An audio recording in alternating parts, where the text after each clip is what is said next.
மாசிமகம் என்றாலே நம் நினைவுக்கு வருவது புனித நீராடல். தெப்பக்குளம் இருக்கும் கோவில்களில் எல்லாம் தீர்த்தவாரி நடைபெறும். அப்படியென்றால் எல்லா தெய்வங்களும் வந்து மாசிமகத்தினத்தன்று புண்ணிய நதிகளில் நீராடுவதாக ஒரு நம்பிக்கை.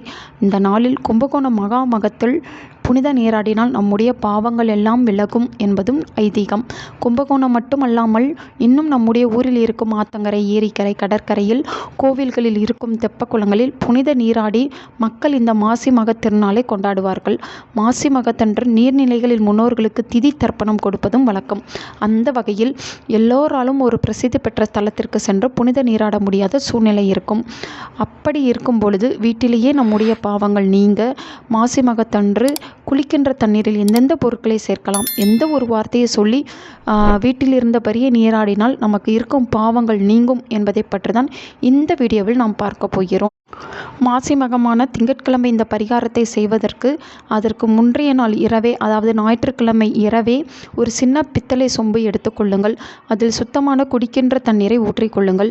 அந்த தண்ணீரில் வில்வ இலை, துளசி இலை, கொஞ்சமாக சந்தனம், வேப்ப இலை, மஞ்சள் தூள், இந்த 5 பொருட்களையும் போட்டு கலந்து குல தெய்வத்தை வேண்டி பூஜை அறையிலேயே ஒரு தட்டு போட்டு மூடி வைத்து விடுங்கள். மறுநாள் காலை எழுந்து இந்த தண்ணீரை அப்படியே குளிக்கின்ற தண்ணீரோடு கலந்து விட வேண்டும். வலது கை ஆள்காட்டி விரலால் அந்த தண்ணீரில் ஹரி ஓம் ஹரி ஓம் என்ற வார்த்தையை எழுதிவிடுங்கள். பிறகு கிழக்கு பார்த்தவாறு நின்று இந்த தீர்த்தத்தை கொண்டு தலைக்கு குளித்து விட வேண்டும். சிறியவர்கள் முதல் பெரியவர்கள் வரை இப்படி குளிக்கலாம். சூரிய உதயத்தின் போது காலை 6 மணிக்கு இந்த குளியலை மேற்கொள்ள வேண்டும். தீர்த்தத்தை தலையில் எடுத்து ஊற்றும்போது ஹரி ஓம் ஹரி ஓம் ஹரி ஓம் என்று 3 முறை சொல்லிவிட்டு ஆதி கும்பேஸ்வரா போற்றி போற்றி, அம்மா பராசக்தி போற்றி போற்றி என்று சொல்லி புனித நீராடி விடுங்கள். அவ்வளவுதான். செய்த பாவத்திற்கான மன்னிப்பும் உங்களுக்கு கிடைக்கும். புனித நீராடிய புண்ணியமும் உங்களை வந்து சேரும். கும்பகோணத்தில் இந்த மாசி மக திருவிழா பிரசித்தியாக நடைபெறுகிறது அல்லவா? அந்த கும்பகோண கோவிலில் இருக்கும் ஈசன் தான் இந்த ஆதி கும்பேஸ்வரர் தான். குளித்து முடித்துவிட்டு பூஜை அறையில் வந்து விளக்கு ஏற்றி குல தெய்வத்தை நினைத்து வழிபாடு செய்வது சிறப்பான பலனை தரும்.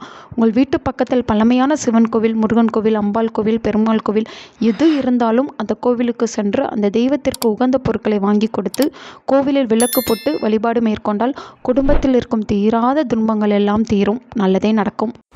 உங்கள் நண்பர்களுக்கும் உங்கள் உறவினர்களுக்கும் இந்த வீடியோவை ஷேர் பண்ணுங்க. அவங்களும் இதை பற்றி தெரிஞ்சுக்கிடட்டும். ஆன்மீகம் டிவி தமிழ் சேனலை சப்ஸ்கிரைப் பண்ணுங்க.